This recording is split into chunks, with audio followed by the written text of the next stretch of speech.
오늘 자족하는 믿음이라는 제목으로 하나님 말씀 증거하도록 하겠습니다. 제가 예전에 이제 대학교 다닐 때 그 클래식 기타 연주 클래스를 한번 들었던 적이 있었습니다. 이 가수들이 이렇게 기타를 그 줄을 뜯어가면서 연주하며 노래하는 그런 모습이 왜 멋있잖아요. 그게 이제 몇십 년 전에도 그랬고, 사실 지금 등장하는 아이돌 가수들조차도 그 기타 연주를 하면서 노래를 하면 멋있어 보여서 지금의 어린 그 친구들도 기타를 배우려고 하는 걸 보는데, 저도 그런 마음에 기타를 배우고 싶었습니다. 그래서 한국에 가신 그 어머님께 기타까지 부탁을 해서 기타 클래스를 들어가면서 기타를 배웠는데, 처음에는 굉장히 이제 매력이 있었습니다. 재밌었습니다. 조금씩 늘어가는 게 느껴졌습니다. 그런데 이 음악이 조금씩 어려워지면서 자꾸 제 이 굵고 뭉툭한 손가락이 줄을 빨리빨리 짚어내지 못하고, 그리고 자꾸 두 줄을 겹쳐 잡기도 하고, 어떤 줄은 이렇게 되게 잡기가 어렵고 뭐 그런 느낌이 들더라고요. 그런데 사실 악기뿐만이 아니라 뭐든지 배우다 보면 그런 포인트가 오지 않습니까? 처음에는 호기심이 생기고 매력이 있어 보여서 시작을 했지만 조금 있으면 뭐든지 다 어려워지잖아요. 그 어려운 포인트를 지날 때 멋진 사람들은 이게 지나가야 되는 과정, 그러니까 이 과정을 지나가야 더 멋진 걸 연주하거나 만들어낼 수 있다라는 그 태도로 넘어가는데, 저는 찌질하게 핑계를 대기 시작한 것입니다. 이건 내 손가락으로는 잘 안 되는 악기 같다. 굳은 살이 박히니까 점점 손가락이 더 뭉툭해지더라고요. 그래서 줄잡기가 더 불편해지고 뭐 이런 생각을 하면서 컴플레인을 하고 불평을 하다가 결국은 기타에 대한 관심이 식고 포기를 해버리고 기타를 그냥 구석에 세워놓고 보기만 했던 적이 있습니다. 차라리 나는 피아노를 치는 게 좋지 않을까, 기타보다는, 뭐 이런 생각까지 하면서 기타를 놨는데, 그렇다고 뭐 피아노 연습을 했던 것도 아니고요. 하여튼 굉장히 찌질한 그런 시간이었습니다. 여러분은 혹시 저와 유사한 경험이 없으십니까?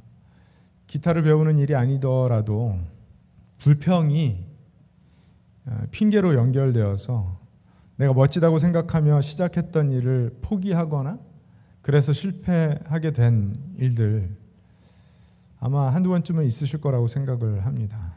어쩌면 지금도 그런 습관적인 불평과 핑계들 때문에 하루를 멋지고 아름답게 살아내는 일에 실패하거나, 어쩌면 그 이유 때문에 하나님께 믿음으로 나가는 것에 실패하는 우리들의 모습이 있을지도 모르겠습니다.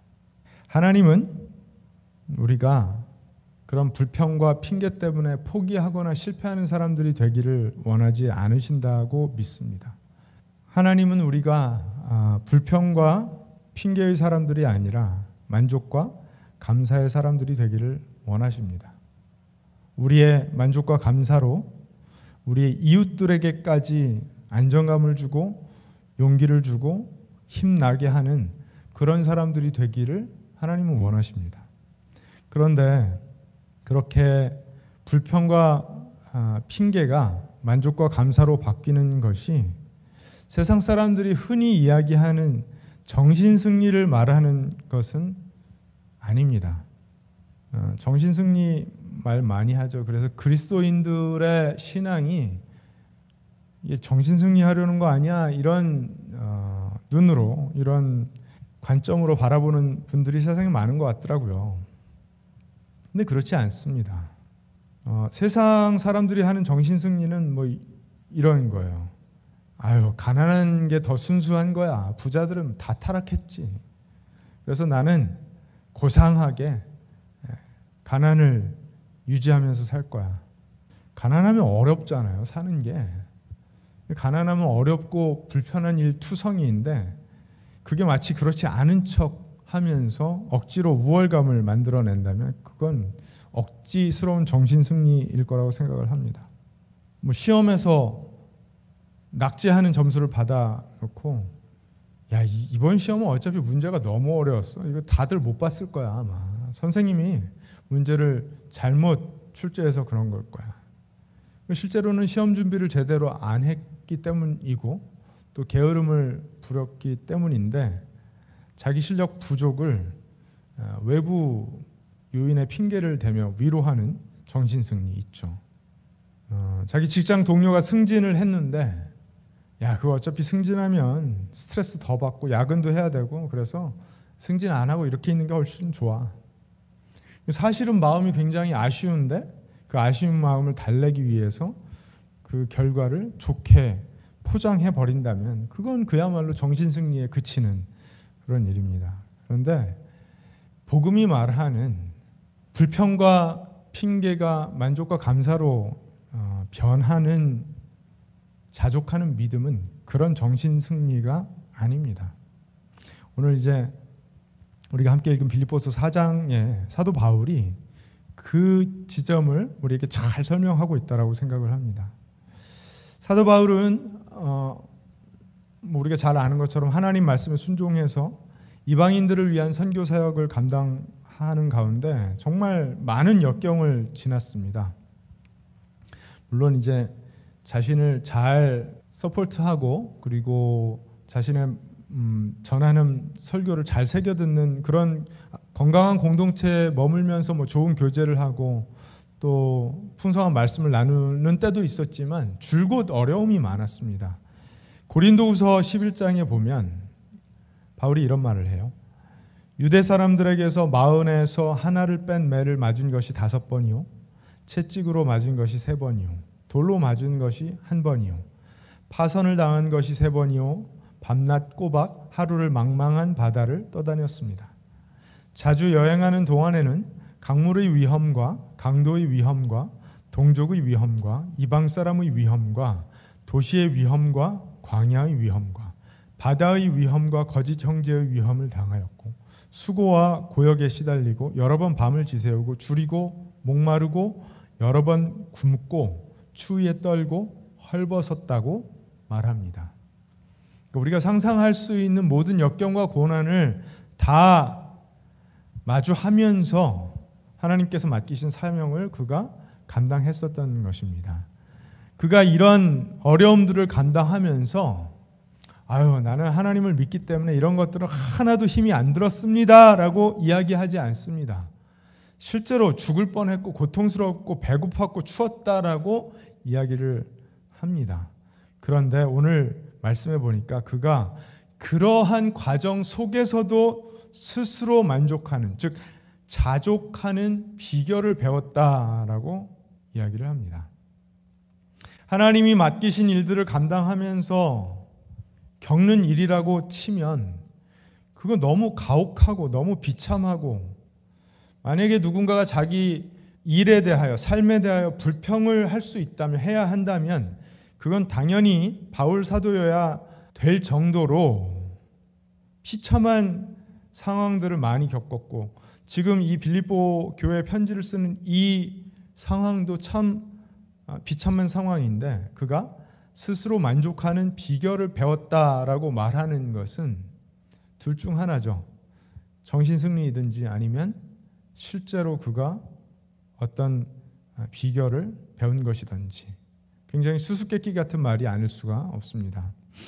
그래서 과연 이 바울이 배우게 된 그 만족의 비결, 자족의 비결이라는 것이 어떤 것이며, 도대체 어떤 믿음이 있어야 이 빌립보 교인들에게 강조하고 있는 이 만족의 비결을 얻게 되는 것인지, 또 하나님께서 이 말씀을 통해 오늘 우리에게 어떤 도전을 주시는지 그 말씀을 살펴보기를 원합니다. 읽은 말씀 한번 다시 보기를 원합니다. 오늘 10절 말씀을 보니까요, 나를 생각하는 마음이 여러분에게 지금 다시 일어난 것을 보고 나는 주님 안에서 크게 기뻐하였습니다. 사실 여러분은 나를 항상 생각하고 있었지만 그것을 나타낼 기회가 없었던 것입니다. 바울이 기뻐할 이유가 많이 없죠. 그렇죠? 이 빌립보서 전체의 가장 큰 주제를 꼽으라고 한다면 이제 뭐 기쁨이라고 많은 사람들이 이야기를 하는데, 그런데 사실 빌립보 교회에 편지를 쓰고 있을 이 당시 바울은 감옥에 갇혀 있었는데 뭐 그렇게 기쁠 일이 있었을까요? 앞에서 말씀드린 그의 여정을 보아도 기쁠 일 별로 없었습니다. 바울의 선교 여정을 거리로 한번 생각을 해본다면 안디옥에서 소아시아로, 소아시아에서 마케도니아로, 그 마케도니아에 뭐 빌립보, 데살로니가, 베레아, 아덴, 고린도, 에베소 이런 교회들이 있었고 지역들 있었고, 또 바닷길까지 포함하면 약 10,000마일 정도를 그렇게 다녔을 것으로 추정할 수 있습니다. 비행기 타고 다닌 거 아니고요, 기차 타고 다닌 거 아니고, 많은 경우에 짐승을 타고 다니든지 도보로 다니든지 뭐 이렇게 했을 텐데 뭐가 그렇게 기쁘다라는 것일까요? 11절에 보니까요, 내가 궁핍해서 이렇게 말하는 것이 아닙니다. 나는 어떤 처지에서도 스스로 만족하는 법을 배웠습니다. 그러니까 10절에 이 빌립보 교회가 바울에게 선교 후원금, 헌금을 보낸 것에 대하여 기뻐한다라고 말하는데, 그런데 사실 바울이 아닌, 그러니까 누군가가, 저 같은 목사가 이런 말을 하면은요 조금 의심해 봐야 돼요. 그러니까 헌금 받아들고 굉장히 좋았나 보다 이렇게 의심할 수 있지만 이 바울이잖아요. 사도 바울이 크게 기뻐했다라고 이야기할 때 후원금 받아서 되게 좋았나 보다 이런 추측으로 바로 넘어갈 것이 아니라 11절에 내가 궁핍해서 이렇게 말하는 것이 아닙니다. 나는 어떤 처지에서도 스스로 만족하는 법을 배웠습니다. 그러니까 돈이 있고 없고의 문제, 내 생활이 여유 있어지거나 궁핍해지는 문제로 인해서 내 기분이 왔다 갔다 하는 그런 사람이 아니라는 걸 여러분도 잘 알지 않습니까? 이런 맥락인 거예요. 그러면서 자신의 비결에 대해서 이야기를 해요. 나는 비천하게 살 줄도 알고 풍족하게 살 줄도 압니다. 배부르거나 굶주리거나 풍족하거나 궁핍하거나 그 어떤 경우에도 적응할 수 있는 비결을 배웠습니다. 배부를 때, 여유 있을 때, 그리고 배고플 때, 그러니까 궁핍할 때 언제나 중심을 잃지 않고 그 상황을 뚫고 나갈 수 있는, 그 상황을 이겨낼 수 있는 뭔가가 나에게 있다는 것입니다. 여유 있을 때 막 흐트러지고 교만해지고 함부로 하는 것도 아니고, 궁핍해서 어려울 때 불평불만을 늘어놓는 것도 아니고, 그때도 중심을 잡을 수 있는 뭔가가 나에게 있고 나는 그걸 배웠다라고 이야기하는 것입니다. 그게 어디에서 나온다고요? 13절, 나에게 능력을 주시는 분 안에서 나는 모든 것을 할 수 있습니다. 사실 성경의 많은 구절들 중에 가장 오용이 심한 구절 가운데 하나가 아닐까 생각을 합니다. 예전에 보니까 격투기 선수가 경기에서 승리하고 나서 이 이야기를 하더라고요. 나에게 능력 주시는 분 안에서 모든 것을 할 수 있습니다. 그러면서 상대 선수가 목조르기를 하는 걸 이겨내면서 이런 고백을 하는 걸 봤는데 뭐 그럴 수도 있죠. 네. 그런데 아마 많은 사람들이 이 구절에 대하여 좀 오해하고 있는 측면이 있는 것 같아요. 이 말씀, 이 구절은 절대로 이 기독교적 무한긍정론, 무한긍정의 철학을 가르치는 말씀이 아닙니다. 언제나 정신승리로 이끄는 그런 철학을 가르치는 말씀이 아닙니다. 만약에 그런 의미로 쓰였다면 바로 다음 구절인 14절에 빌립보 교인들에게 여러분이 나의 고난에 동참한 것은 잘한 일이라고 말하지 않았을 것입니다. 만약에 그런 정신승리의 철학, 무한긍정의 철학을 가르치는 말씀이라면 하나님 안에 있으면, 그리스도 안에 있으면 뭐든지 다 할 수 있는데 고난 같은 게 어디 있느냐라고 말하는 것이 훨씬 말이 됩니다. 그런데 그렇게 말하지 않잖아요. 나는 엄청 힘든 삶을 살았습니다. 내가 사역을 감당하는 환경은 너무너무 고된 환경이고 힘든 환경이었습니다. 그럼에도 나는 자족할 수 있는 비결을 배웠습니다. 이렇게 말하는 거지, 나는 그리스도 안에 있기 때문에 하나도 힘들지 않습니다, 이런 말을 하지 않는다는 거예요.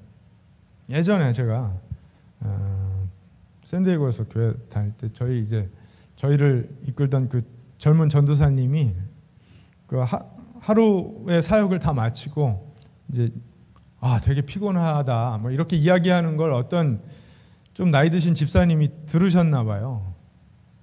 그랬더니 그 전도사님한테 아니, 예배를 드렸는데 어떻게 피곤할 수가 있느냐고 막 나무라던 그런 장면이 생각이 나는데, 그게 바로 정신승리 같은 거죠. 여러분, 예를 들어서 일주일 동안 철야기도 해보십시오. 그게 안 피곤한가? 피곤하죠. 왜 육신이 어떻게 안 피곤합니까? 피곤한데 이제 마음에 감사함이 있을 수 있다라는 거예요. 감사할 수 있다라는 것입니다. 그러니까 피곤한 걸 안 피곤하다라고 이야기하라고 정신승리를 강요하는 그런 가르침이 절대 아니라는 것을 우리가 생각해야 합니다. 왜곡된 시선으로 보면 바울의 이 자족, 스스로 만족하는, 어떤 형편에서든지 감사할 수 있는 이 믿음의 비결이 세상 사람들이 말하는 정신승리와 비슷해 보일 수 있지만 전혀 다르다라는 것을 여러분 꼭 기억하셨으면 좋겠습니다. 출발점이 달라요. 정신승리는요, 내 안에서 있지도 않은 억지 긍정을 끌어내는 것입니다. 현실이 바뀌지 않았는데 단순하게 마음속의 해석만 바꿔서 스스로를 달래고 위로해보는 것이죠. 그러나 바울의 자족은 어떤 것입니까? 내 안에서 뭔가를 끄집어내는 것이 아니라 외부로부터, 그리스도로부터 오는 능력이라는 사실을 우리가 꼭 기억했으면 좋겠습니다. 내가 무언가를 조작해서 허위를 만들어내서 현실을 도피해서 정신승리를 하는 것이 아니라 실제적으로 하나님께서 베푸시는 능력, 은혜, 그걸 근거로 한다라는 점을 생각해야 합니다. 그러니까 현실을 어떻게 바라보느냐가 큰 차이점이에요. 정신승리는요, 현실 왜곡이에요. 현실 회피예요. 시험을 잘못 봐서 떨어지고 나서도 그거 사실 안 가는 게 더 좋았어, 이렇게 이야기하는 거예요. 근데 바울이 이야기하는 자족의 믿음, 우리 그리스도인들이 말하는 믿음은요, 현실을 있는 그대로 직면하는 믿음입니다. 매 맞고 굶주리고 감옥에 갇혀 있을 때 그것이 고통스러운 일임을 숨기지 않는 것입니다. 그냥 인정하는 것입니다. 이게 나의 현실이구나. 내가 실패했을 때 나는 실패자라는 사실을 인정하는 것입니다. 나는 실패자지만, 나는 어렵지만, 나는 고통스럽지만, 내 안에서 스스로 해결할 수는 없지만 하나님께서 주시는 능력으로 견딜 수 있다라고 말하는 것이 우리 그리스도인들의 믿음이에요. 현실은 부정하지 않고 은혜로 나의 현실을 재해석하는 것입니다. 정신승리의 목적은 어디에 있습니까? 자기 위안이죠. 현실을 부정해 가면서까지 나 실패한 거 아니야, 난 진 거 아니야, 이렇게 스스로를 속여가면서 현실을 부정하고 외면하고 허위를 내 안에 만들어낸 후에 불편함을 달래려는 것이죠. 그렇지만 바울이 이야기하는 만족, 그것은 하나님께 영광을 돌리고 하나님께서 맡기신 사역을 감당하는 과정 중에 일어나는 어려움들이기 때문에 하나님께서 여전히 붙들어 주시고 은혜로 일으켜 세워주시는 것을 바라보면서 감사와 찬양을 돌리는 것입니다. 그로 인해서 나타나는 결과도 다르겠죠. 정신승리는 그 순간에는 위안을 줄 수 있지만 궁극적인 문제 해결에 도움을 주지 않습니다. 오히려 자기 자신을 기만하게 되죠. 나를 속이는 일이에요. 그러나 바울이 말하는 자족, 그리스도인들이 이야기하는 이 자족의 믿음은요, 은혜를 전염시키게 됩니다. 감사와 만족은 평안으로 이어지고 더 나아가 멈추지 않는 헌신의 열매로 이어지게 되어 있어요. 그래서 빌립보 교회가 바울과 함께 고난에 동참하고 헌신할 수 있었던 것도 그들이 어려운 가운데 하나님을 바라보며 바울의 사역에 동역하기를 원했기 때문에 나타난 열매였던 것입니다. 바울은 이미 앞에서 빌립보 3장에 이런 말을 했었어요. 내가 하는 일은 오직 한 가지입니다. 오직 한 가지입니다. 뒤에 있는 것은 잊어버리고 앞에 있는 것을 향하여 몸을 내밀면서 그리스도 예수 안에서 하나님께서 위로부터 부르신 그 부르심의 상을 받으려고 목표점을 바라보고 달려가고 있습니다. 하나님께서 부르신 그 한 가지 일, 그 한 가지 일을 잘하기 원하고 잘 할 수 있도록 인도하시는 하나님의 견인하시는 은혜, 나를 지탱하시고 이끌어주시고 나아가게 하시는 그 견인의 은혜가 바울과 함께한다라는 것을 그가 알게 되었다라는 거예요. 힘들지 않은 것이 아니라 진짜 힘든데, 그러나 내가 힘과 능과 지혜가 있어서 앞으로 나아가는 것이 아니라 하나님께서 나에게 은혜를 부어주시는, 견인의 은혜를 부어주시는 하나님이시기 때문에 나는 그래도 또 갈 수 있다라는 거예요. 어려운 가운데 감사와 만족할 수 있다라는 것입니다. 그게 이제 어떻게 이루어지는 일이야? 그런 생각을 하실 수도 있어요. 어떻게 그런 능력이 발휘되는 거야?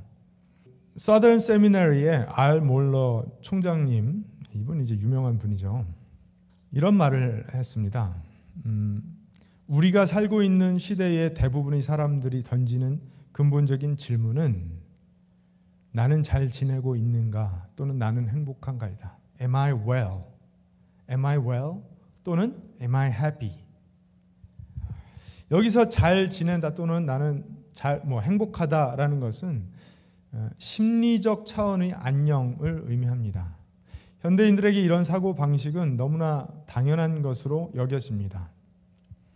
자아가 의미 체계의 중심에 있고 평생을 두고 자아를 하나의 프로젝트처럼 세워가야 한다는 이야기를 듣는 것이 보통이기 때문입니다.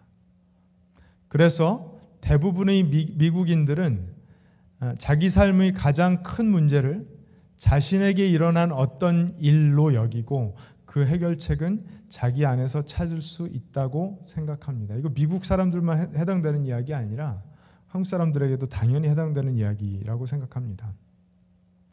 그러니까 현대의 교육을 받은 현대인들은 내가 평생을 두고 고민하고 추구하고 이루어 나가는, 그러니까 나만의 의미라는 것이 있잖아요. 의미 그 체계가 있는데 그걸 이상으로 두고 그걸 이루어 나가는 것을 인생의 목표로 많이들 삼습니다.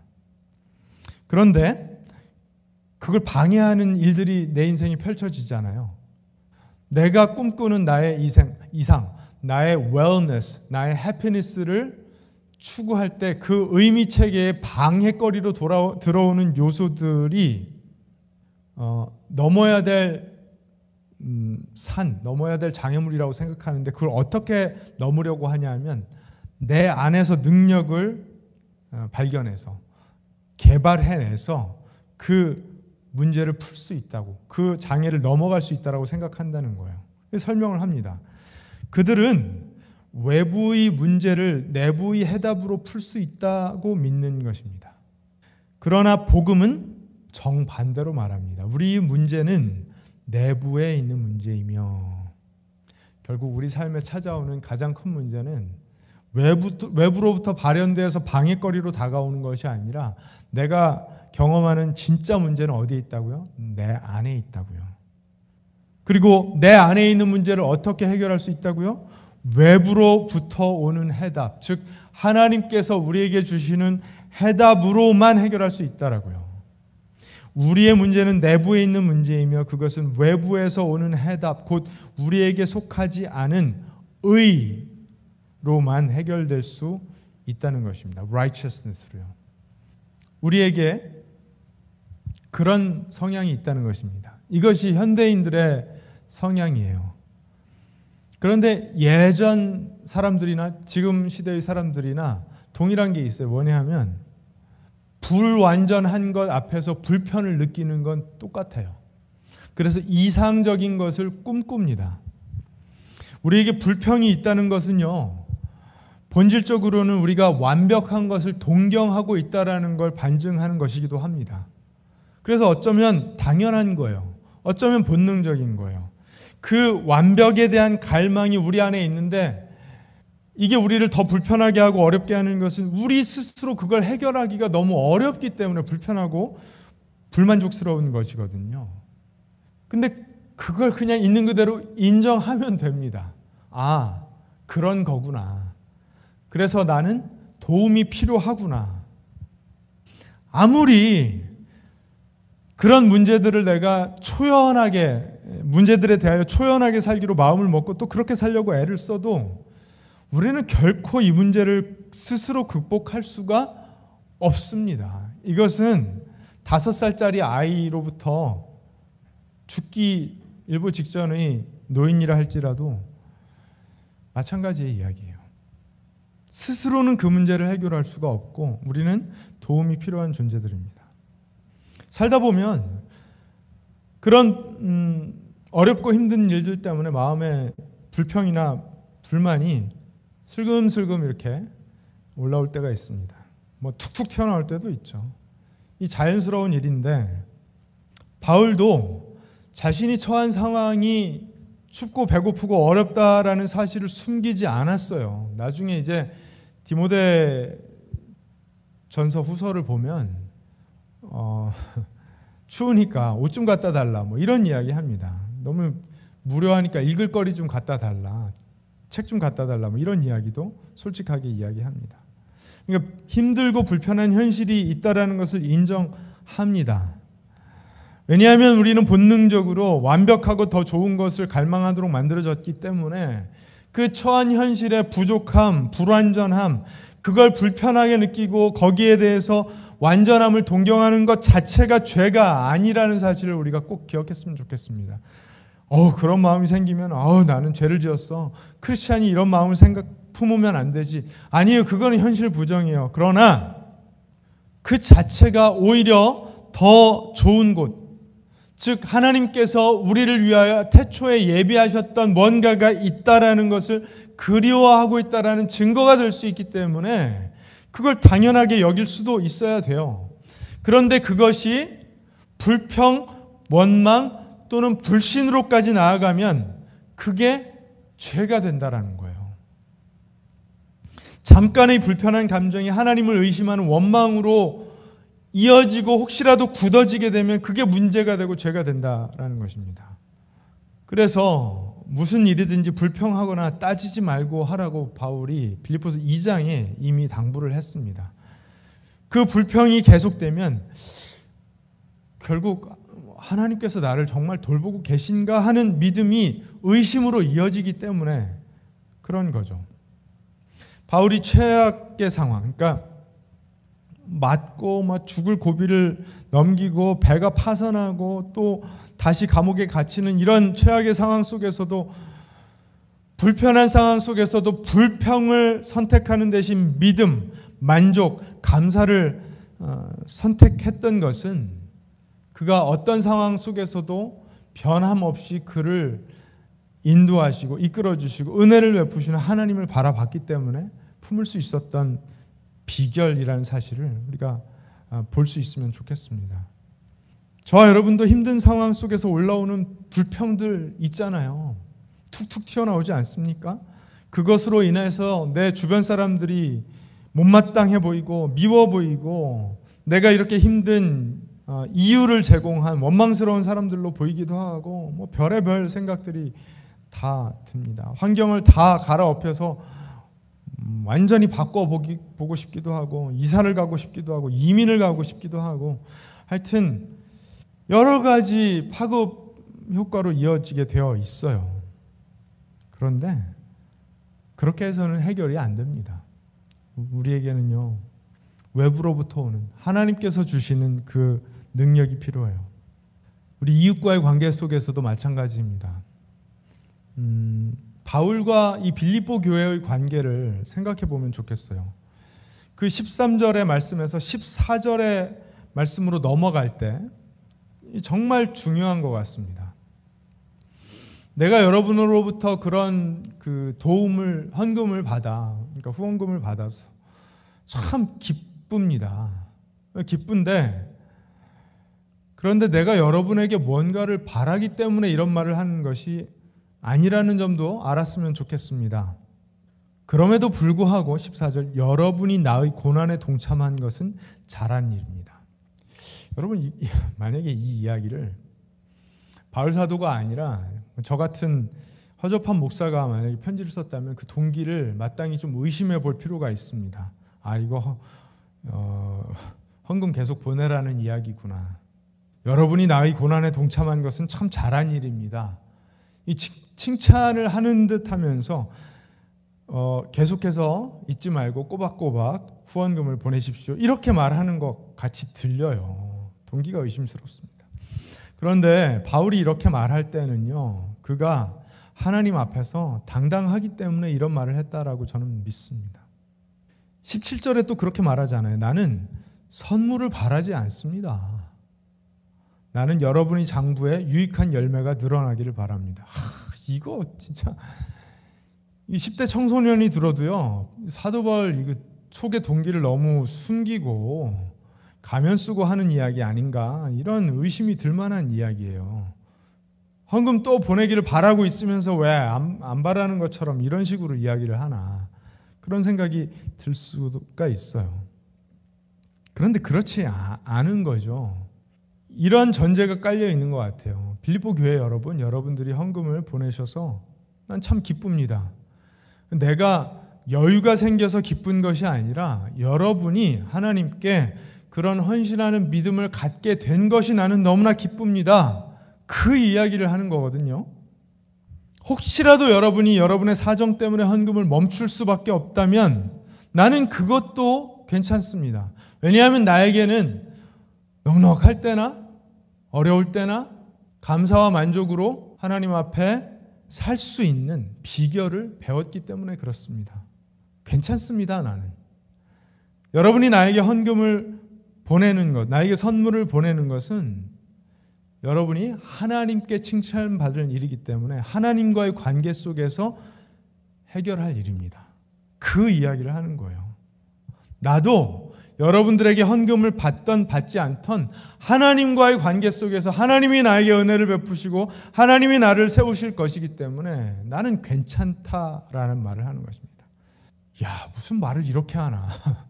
빌립보 교인들이 어려운 가운데서도 헌금을 모아가지고 보냈으면 여러분 정말 감사합니다. 여러분 덕분에 내가 삽니다. 뭐 이렇게 말할 수도 있는 것인데, 근데 그렇게 말하면 어떻게 될까요? 관계가 서로 타이가 생기겠죠. 그렇죠? 아, 우리가 헌금 안 하면 바울 사도가 어려워서 사역을 멈추게 되는 것 아니야? 아니에요. 그렇지 않습니다. 바울의 사역이 이어지는 것은 누구의 은혜 때문입니까? 빌립보 교회 선물 때문이 아니라 하나님의 은혜 때문이라는 것을 반드시 알아야 된다는 거예요. 사람이 해서 되는 일이 아니라 하나님이 하시는 일이고, 하나님은 때에 따라 하나님께서 쓰실 만한 사람을 쓰셔서 하나님이 일이 되어지게 하시기도 하고 때로는 멈추게 하시기도 하는 것이기 때문에 그렇습니다. 바울이 빌립보 교회에 감사하면서도 여전히 그들을 도전하고 그들에게 제시하는 그 성숙한 상호적 관계, 이걸 부모와 자녀의 관계로 한번 가져와 본다면은요, 자녀를 양육하는 부모님들이 이 바울의 고백처럼 스스로 하나님을 바라보며 믿음의 만족, 자족을 하고 있는지 반드시 확인해야 된다라고 생각합니다. 이것은 물론 자녀가 부모에게는 목숨처럼 중요한 존재들이지만 나의 행복과 가치가 아이의 성적이나 성품이나 미래의 성공에 달려있지 않다라는 것을 확인해야 될 필요가 있습니다. 그거 너무 냉정한 것 아닌가요? 아니, 자녀가 잘 돼야 부모가 행복하고 그런 것 아닙니까? 물론 그런 측면이 당연히 있습니다. 그런데 만약에 부모가 내 인생은 자녀의 앞날에 달려있어 이런 생각을 하면 어떻게 될까요? 내가 자녀를 잘 키우는 것이 이 자녀가 나에게 기쁨을 안겨다 줄 근거가 될 것이기 때문에 잘 키울 거 아니에요. 내 존재의 의미가 자녀를 잘 키우는 데 있다라는 생각에 매여 있다면 자녀에게 다하는 모든 헌신과 자녀들에게 제공하는 모든 그 정신적 물질적 후원이 자녀를 나의 뜻대로 만들려는 그 통제권을 확보하려는 그런 행위로 변질될 위험이 있기 때문에 그러면 안 됩니다. 엄마 아빠가 이렇게 희생하니까 너는 우리의 기대대로 행동해야 돼. 이게 심리적인 빚을 지우는 그런 일이 되는 거예요. 결국 부모는 자신들의 불완전함, 불편함, 불안 이런 것들을 해소하기 위해서 아이들의 선택과 아이들의 미래에 지나친 간섭을 하게 되고 아이들은 부모의 도움을 거부할 수 없는, 그럴 수가 없잖아요. 부모의 도움 없이 성장할 수가 없는데 결국은 부모의 도움을 거부할 수 없는 그런 종속관계에 놓이게 되는 것입니다. 그렇지만 우리 그리스도인들은요, 성숙한 부모님들은 그리스도 안에서 어떻게 해야 될까요? 하나님과의 관계를 먼저 해결해야 돼요. 그래서 하나님과의 관계 속에서 나 스스로, 부모들 스스로 완전한 자족을 누림으로써 아이들에게 너희들의 삶은 너희들의 선택이고 너희들의 선택으로 나타날 그 이후의 삶은 너희들이 책임지고 살아가야 될 너희들의 몫이다라고 이야기해 줄 수 있어야 되는 거예요. 그 과정 중에 하나님이 우리를, 부모를 너희들의 후원자로 도움으로 사용하신다면 너무나 기쁘게 우리는 그 일에 동참할 거야. 이렇게 이야기해 줄 수 있어야 됩니다. 그래야 자유롭게 자녀들이 인생을 선택해서 주체적이고 주도적인 삶을 하나님을 믿는 믿음 안에서 살아갈 수가 있겠죠. 그래서 부모들이 자녀들을 후원하는 그 후원, 도움, 섬김 이런 것들은 자녀들의 목을 매는 목줄이 아니라 자녀들이 하나님 안에서 마음껏 살아갈 수 있도록 후원의 파도, 후원의 바람을 불어주는 그런 일이 되어야 되는 것입니다. 그래야 자녀들이 믿음 안에서 만족할 줄 아는, 자족할 줄 아는 그런 믿음도 배우게 되고 독립적이고 주체적인 신앙을 갖게 되는 것이죠. 그리스도 안에서 그런 믿음으로 살아가면 어렵지 않을까요? 어려울 거예요. 무조건 어려울 거예요. 고생스러울 거예요. 그런데 그 과정 속에서 자족하는 믿음, 자족하는 마음을 갖게 된다면 아주 오랫동안 부모님들과의 상호 관계 속에서 바울과 빌립보 교회의 관계처럼 아름다운 열매를 맺을 수 있을 줄로 믿습니다.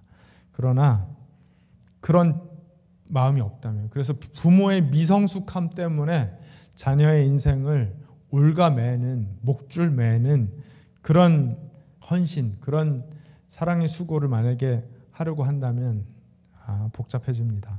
그거 정말 복잡해져요. 불행해집니다. 서로에게 유익을 끼치는 관계들이 아니라 서로를 괴롭게 하는 관계들로 변질될 수밖에 없습니다. 그래서 인생을 살면서 자족의 비결을 배우고 누리는 것만큼 유익한 일이 없는 것 같아요. 어떻게 그것이 가능할까요? 바울처럼 그리스도 안에서만 그것이 가능합니다.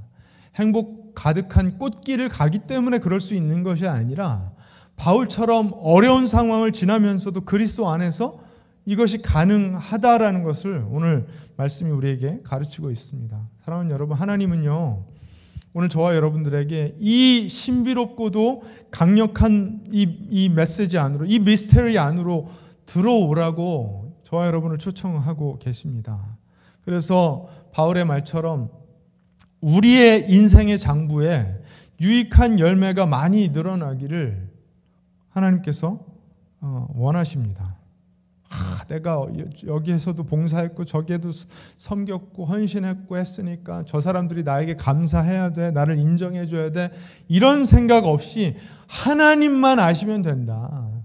소위 하는 얘기 있잖아요. 그 audience of one. 나의 인생을 바라보시는 유일한 청중, 그 하나님이 나를 바라보고 계시다면 so be it. 나는 그걸로 충분하다. 그 안에서 나는 자족할 수 있다. 그 안에서 감사할 수 있다. 이런 고백이 있다면 괜찮잖아요. 그렇죠? 괜찮은 인생입니다.